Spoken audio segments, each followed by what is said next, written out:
Gill construction की building में शौर्य अपने कमरे में बैठा हुआ बहुत खुश लग रहा था। वाह, क्या दिन है आज का। विकी भाई से बात करने के बाद मैं घबरा गया था कि मेरे साथ क्या होगा, लेकिन शगुन की बेवकूफी और मेरे प्रेजेंस ऑफ माइंड की वजह से आज सब कुछ वैसा हो गया जैसा मैं चाहता था। अब सारी इंजीनियर टीम मेरी, स्प्रिंग कॉर्पोरेशन का प्रोजेक्ट मेरा और इस कंपनी के हेड की पोजीशन भी मेरी। बेचारी शनाया गुस्से में फूल कर या तो घर में तमाशा कर रही होगी या फिर रो रही होगी। शनाया की हालत को इमेजिन करते हुए शौर्य ठहाके लगाकर हंसने लगा। तभी उसके ऑफिस का दरवाजा खुला। शौर्य ने देखा कि उसके पापा नीरज गिल अंदर आ रहे थे। बेटा चलो, हमें स्प्रिंग कॉर्पोरेशन जाना है, हमारे प्रोजेक्ट की पहली मीटिंग है आज। ये सुनते ही शौर्य के चेहरे पर छाई हुई खुशी कहीं गायब हो गई। पिछली बार जो कुछ भी हुआ था उसके बाद शौर्य को उस बेइज्जती के सपने भी आते थे। यश मेहरा के तो ख्याल से ही अब शौर्य को घबराहट होने लगी थी। उसने इस बात को टालने की कोशिश करते हुए कहा, क्या हमें जाना जरूरी है? प्रकाश चाचू को भेज देते हैं। और वैसे भी मीटिंग में डिस्कस करने जैसा है ही क्या? नीरज गिल अपने बेटे को समझाते हुए बोले, शौर्य तुम इस प्रोजेक्ट के हेड हो तो प्रकाश या बाकी कोई जाकर क्या करेगा? और वैसे भी यश मेहरा अब हमारा कुछ नहीं बिगाड़ सकता। हमारे पास लीगल कॉन्ट्रैक्ट है जिसे यश मेहरा ने खुद साइन किया है। ठीक है पापा, चलते हैं।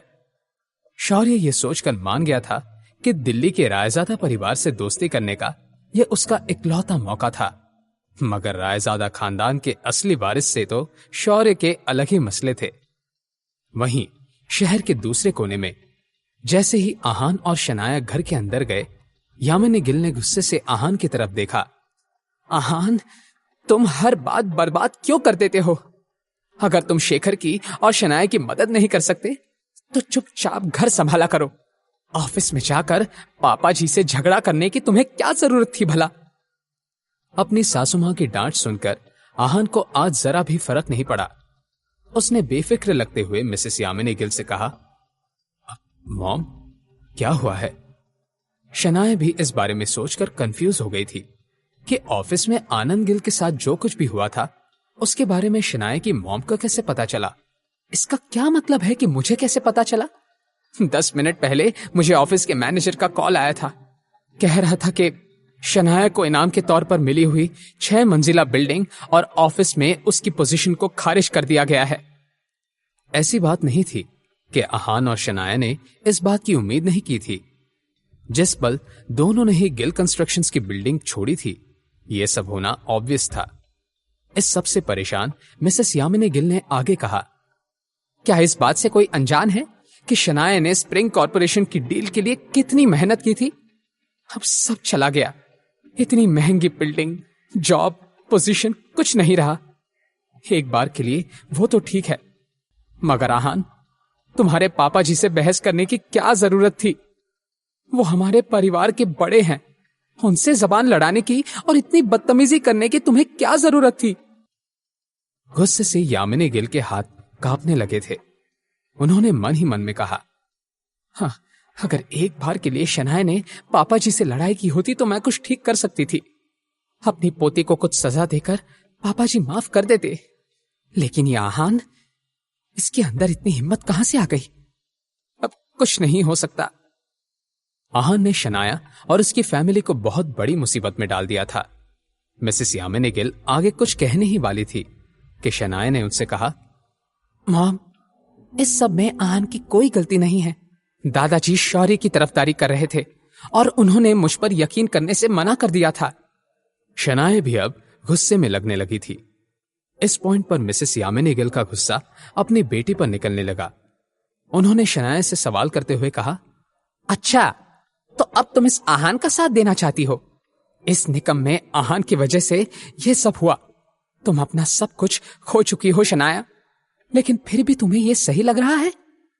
मिसेस यामिनी गिल अपनी बेटी से भी डिसअपॉइंटेड महसूस कर रही थी।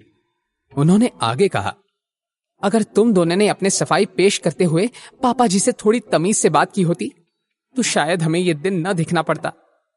पापा जी इतना बड़ा फैसला नहीं लेते। और मैं कहती हूं, इस आहान को अपना मुंह खोलने की जरूरत ही क्या थी? अपनी मॉम की यह बात सुनकर शनाया भी थोड़ी परेशान हो गई। उसने अपने आप से ही कहा, भले ही आहान की कोई गलती नहीं है, मगर इस सब का अंजाम बहुत बुरा हो रहा है। अब ना मेरे पास जॉब है और ना ही कोई फैमिली सपोर्ट। उल्टा शौर्य के नेचर के अकॉर्डिंग ये बात पूरे शहर में फैलने में जरा भी देर नहीं लगेगी। यश मेहरा और विकी के साथ मेरा नाम जोड़कर कई सारी अफवाहें उड़ेंगी और बातें भी होंगी। शनाया की परेशानी आहान की नजरों से छिपी नहीं थी। अपनी बीवी को कंफर्ट करने के लिए वो कुछ कहना चाहता था, मगर तभी मिसेस यामिनी गिल ने आहान के कंधों को हिलाते हुए कहा, आहान, अगर तुम्हें अभी भी इस हालत की नजाकत समझ में आ रही है तो जाओ, जाकर पापा जी से माफी मांगो। यह सब आसान नहीं होगा, लेकिन पापा जी जो भी पनिशमेंट देंगे वो ले लेना। शेखर अभी भी हॉस्पिटल में है और शनाया के हाथ से उसकी जॉब चली गई है। अब तुम ही बताओ, घर कैसे चलेगा? मैं नहीं जानती, अभी के अभी जाकर पापा के सामने अपने घुटने टेक दो। मिसेस यामिनी गिल के पॉइंट ऑफ व्यू से यही एक रास्ता था जिससे चीजें कुछ ठीक हो सकती थी। बस एक बार आहान माफी मांग ले, फिर आनंद गिल से मिलकर रोकर गिड़गिड़ाकर सब कुछ ठीक कर देगा।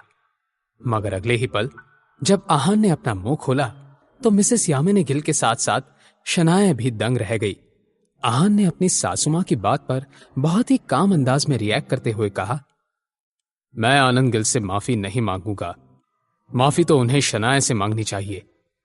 आहान के आखिरी शब्द सुनकर मिसेस यामिनी गिल की बोलती बंद हो गई। वो आहान को कोसना चाहती थी, डांटना चाहती थी, मगर अपने निकम्मे घर जमाए की ऐसी बात सुनकर उनकी आवाज ही नहीं निकल रही थी। क्या आहान पागल हो गया था?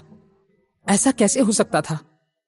कुछ देर अजीब सन्नाटे के बाद मिसेस यामिनी गिल ने कहा, आहान, तुम जाकर अपने दिमाग का इलाज करो।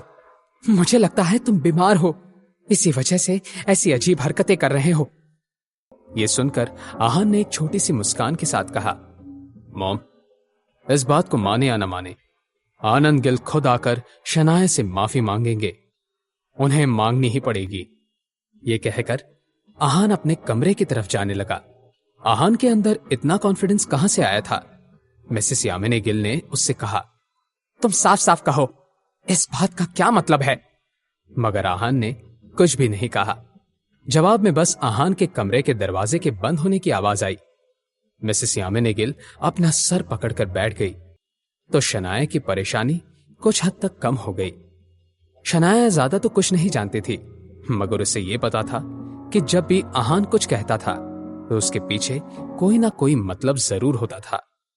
इसीलिए शनाया बेफिक्र होकर अपने कमरे में आराम करने चली गई।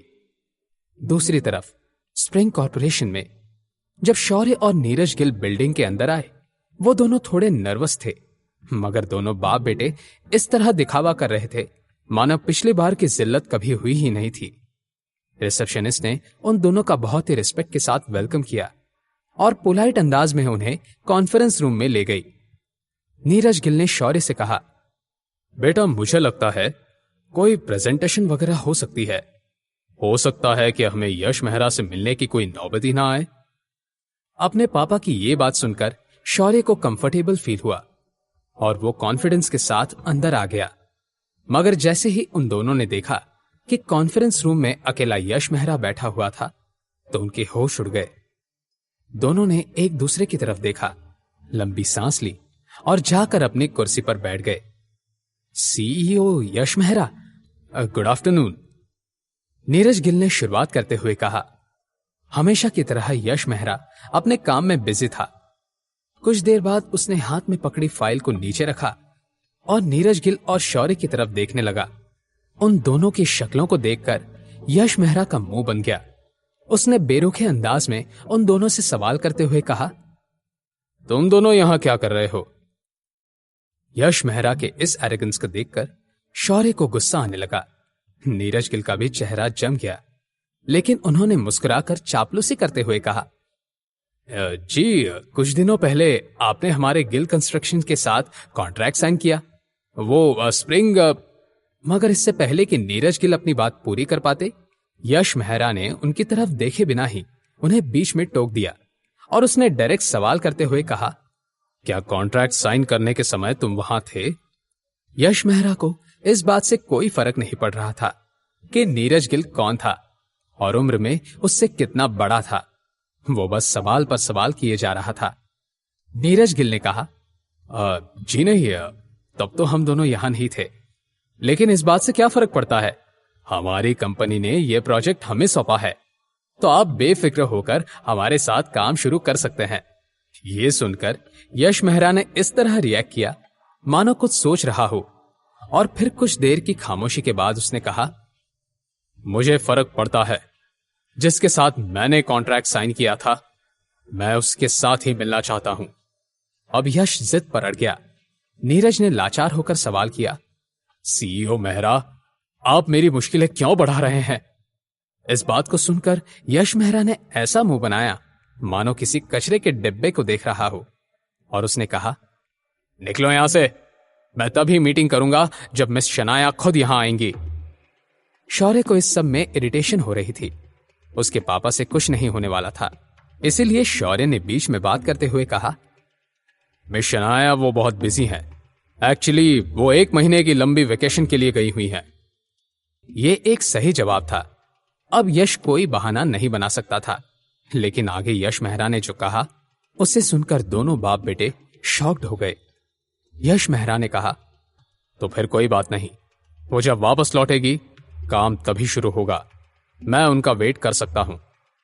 शौर्य को अब इतना गुस्सा आ रहा था कि उसने अपनी मुट्ठियां कस ली और बोला, क्या आप अपने पर्सनल रीजंस की वजह से काम को लेट करेंगे?